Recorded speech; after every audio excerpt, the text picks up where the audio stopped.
इस समाज में, इस दुनिया में कुछ बच्चे अब जिनका दिमाग थोड़ा कमज़ोर होता है, वो जिनको पढ़ाई जल्दी से समझ में नहीं आती,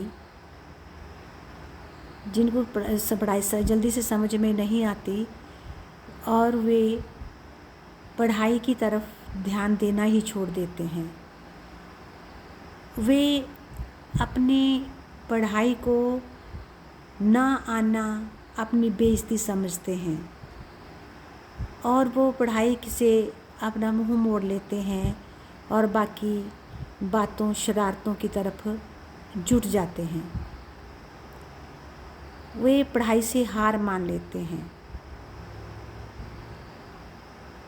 वे समझते हैं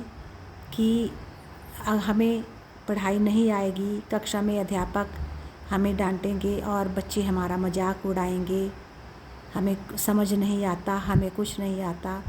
तो वे अपना मन हार लेते हैं। क्योंकि कहा भी है कि मन के हारे हार है और मन के जीते जीत।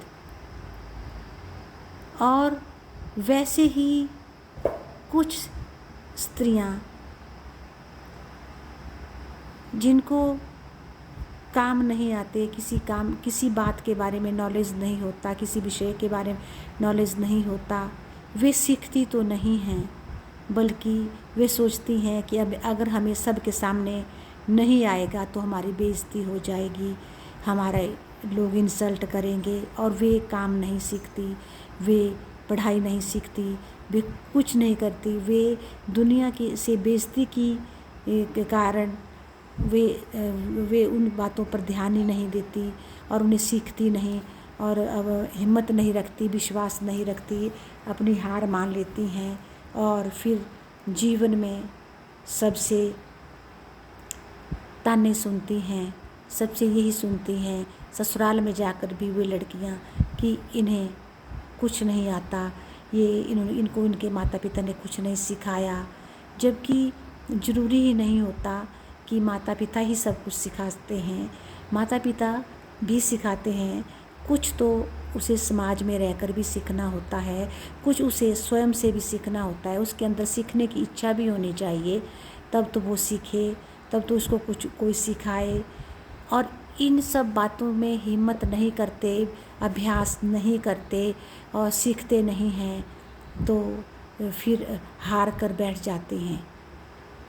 और फिर जब नहीं आता कुछ तो अपनी बेइज्जती मानते हैं और फिर उस कार्य को करते ही नहीं और उस कार्य को करने से शर्माते हैं। तो वैसे ही मैं बच्चों की पढ़ाई के बारे में भी बात बताती हूँ। कुछ बच्चे ऐसे होते हैं जिनका घर में वातावरण पढ़ाई वाला नहीं होता, माहौल नहीं होता और माता पिता भी ज़्यादा पढ़े लिखे नहीं होते, वे कामों में बिजी रहते हैं और वे उनकी पढ़ाई की तरफ ध्यान नहीं दे पाते और ना ही वे बच्चों की पढ़ाई पर ध्यान देते, ना ही उनको होमवर्क के लिए पूछते, ना ही उनको पाठशाला में जाने के लिए बोलते, कुछ भी नहीं करते, उन पर ध्यान ही नहीं देते, अपने काम में ही बिजी रहते हैं और बच्चों की तरफ बिल्कुल भी ध्यान नहीं देते और बच्चे भी सीखते नहीं हैं, मेहनत नहीं करते हैं और अपना नहीं करते हैं और पाठशाला में जाकर भी वे कुछ ऐसे दोस्तों की संगति में पड़ जाते हैं जो स्वयं भी नहीं पढ़ते और उनको भी नहीं पढ़ने देते। तो संगति भी बहुत मायने रखती है। सत्संगति और कुसंगति दो होती हैं। सत्संगति आदमी को आगे बढ़ा देती है और कुसंगति आदमी को अपाहिज बना देती है और पीछे हटा देती है। इसलिए संगत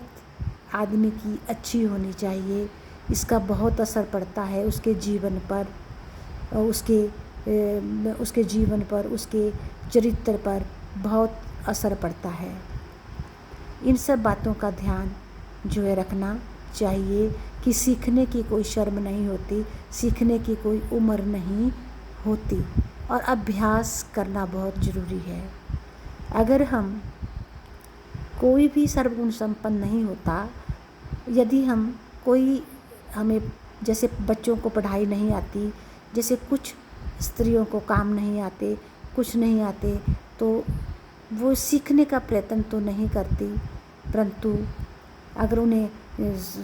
बोला जाए सीखने के लिए तो वो बुरा मानती हैं, वो अपनी इंसल्ट मानती हैं, तो अभ्यास नहीं करती।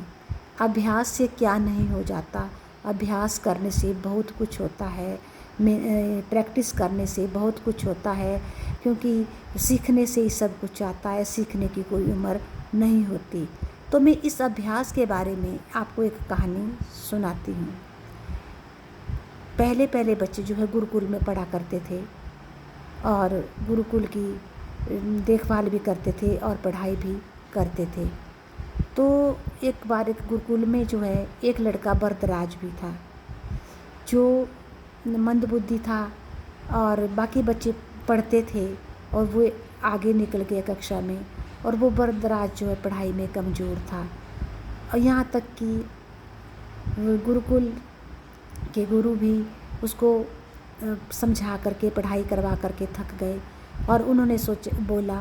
कि तेरे बस की बात नहीं है,